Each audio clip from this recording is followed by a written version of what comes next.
It's time for the trade deadline. The Red Sox could be landing ace-level pitcher Garrett Crochet. And Garrett Crochet has been under the radar of many teams, but the Red Sox have been reported to be linked to him just today. And the Red Sox have been looking to add starting pitching, relief pitching, middle infield, a right-handed bat. And now we have a report from Ken Rosenthal that's saying that the Red Sox are among the teams to show this interest in Garrett Crochet. So let's break down what the Red Sox could be getting here in Garrett Crochet. So we're going to look at Crochet's numbers here. And as we go in, he's pitched 22 games this year. He is an all-star. He's only 25, and the Red Sox have been talking about building for the future while getting better for now at the same time. And this is another one of those guys. He's had a 3.23 ERA so far this year, and he has an ERA plus of 130. As I say in nearly every video, 100 is average in any of those plus stats. So 30 is 30 points above major league average, which is very good. So, first of all, one thing that I really like about Garrett Crochet is he's not walking as many guys as he used to. Crochet came up onto the scene as a guy who was a little errant, was known for throwing over 100. This guy's turned into a really effective starter, and he's had a below 3.5 ERA for his past 2 years in starting with the White Sox. He's an ace-level guy. He's young. You have control over him for a while, but there is one catch, and that is that he has said to many teams that he is not going to be pitching for them in the playoffs if they make the playoffs without a playoff extension, and he prefers not to go to the bullpen. So in the Red Sox case, I don't think this would really be a problem. The Red Sox are trying to build for the future, and if they go after and get Garrett Crochet, they want him for a long period of time. They want to extend him. So I understand Crochet coming from this perspective of I'm not going to play in the playoffs without an extension because he is under contract. And is under team control. So under contract means this is how much he's being paid for this amount of time. It's set in stone.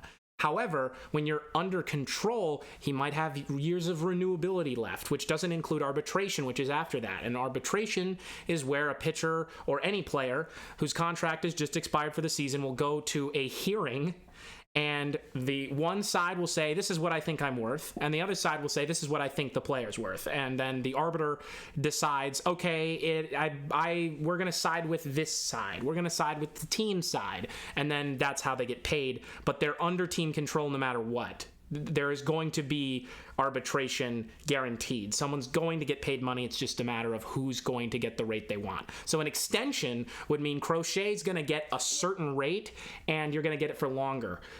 So the only negative to this would be you can have Crochet now.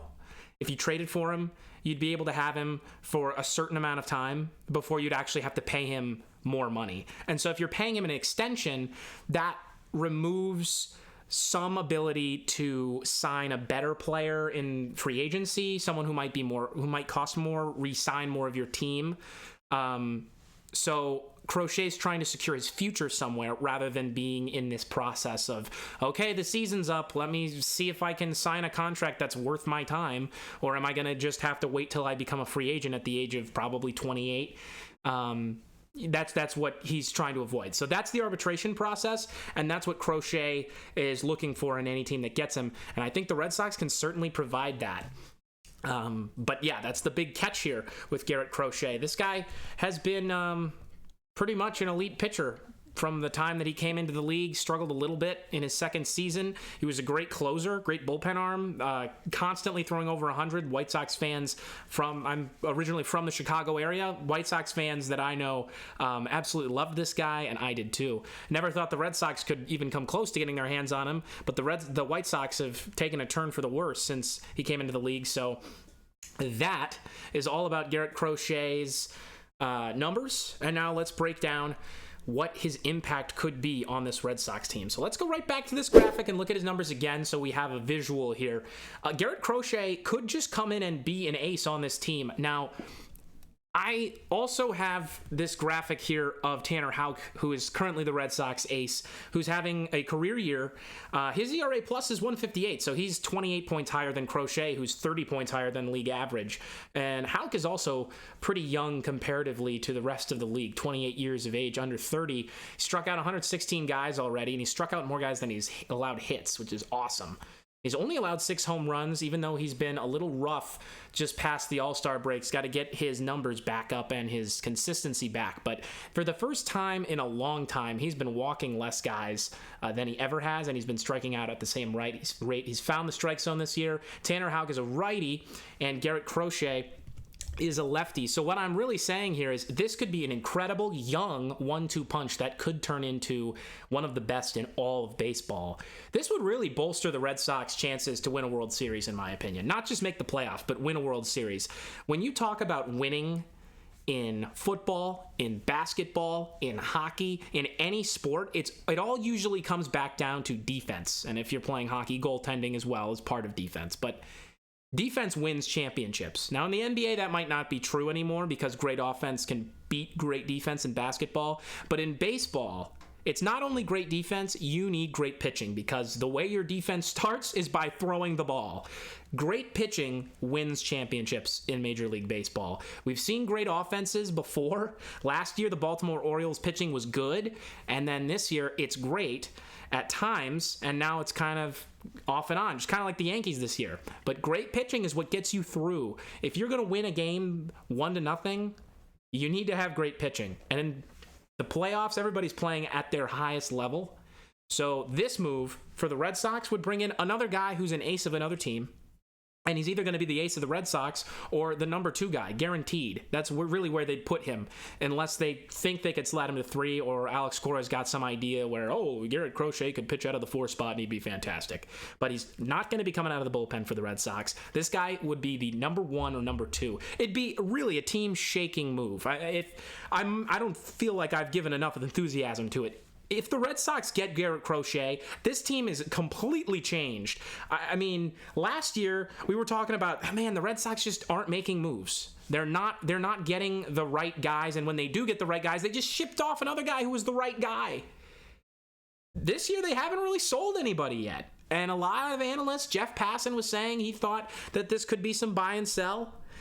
And I still think it could be, but we just traded Nick York for Quinn Priester from the Pittsburgh Pirates, and that's kind of a level deal. Maybe the Red Sox made off a little bit worse based on the prospect ratings and how they were touted coming out of low A ball in college, but they're building for the future because Quinn Priester is younger than most of the pitchers in the Red Sox organization, and he's got higher upside than most of those guys.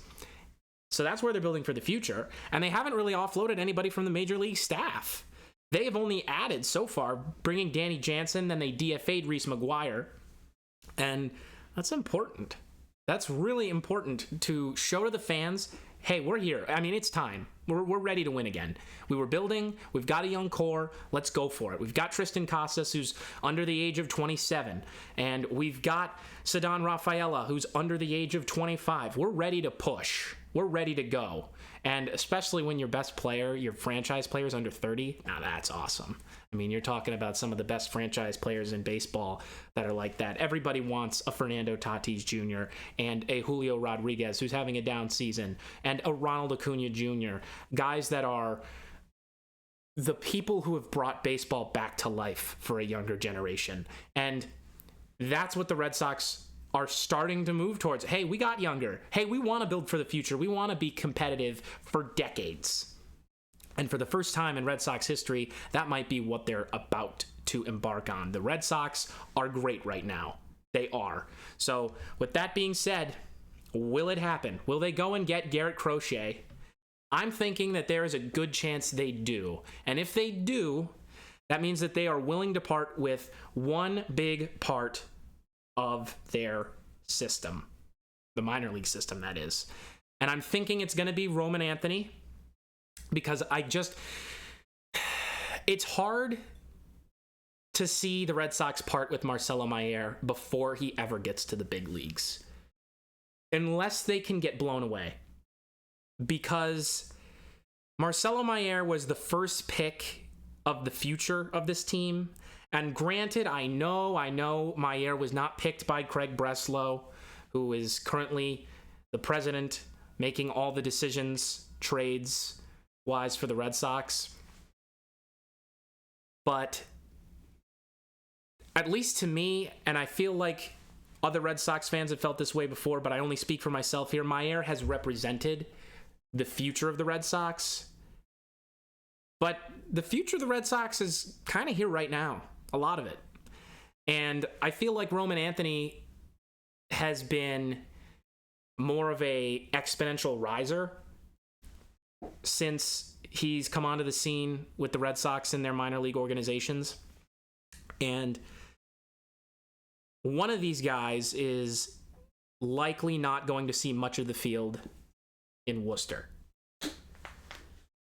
And I really can't put my finger on who it is, but I feel like if the Red Sox go and get Crochet, they're going to give up one of these guys. It's going to be a big deal.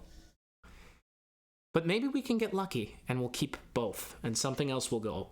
One thing I didn't even think of there is, do they give up someone in the major leagues? And that, I think, is going to be harder to come by because the Red Sox are pushing for the playoffs and their young guys who are playing right now are really good.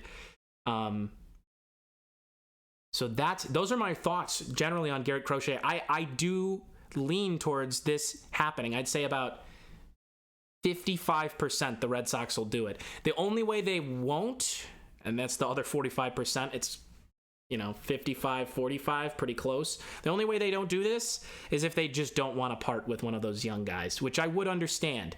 But if that's the case, the Red Sox need to go get another good player here at the deadline, because Crochet, that's the kind of guy I was talking about with Logan Webb in video last week.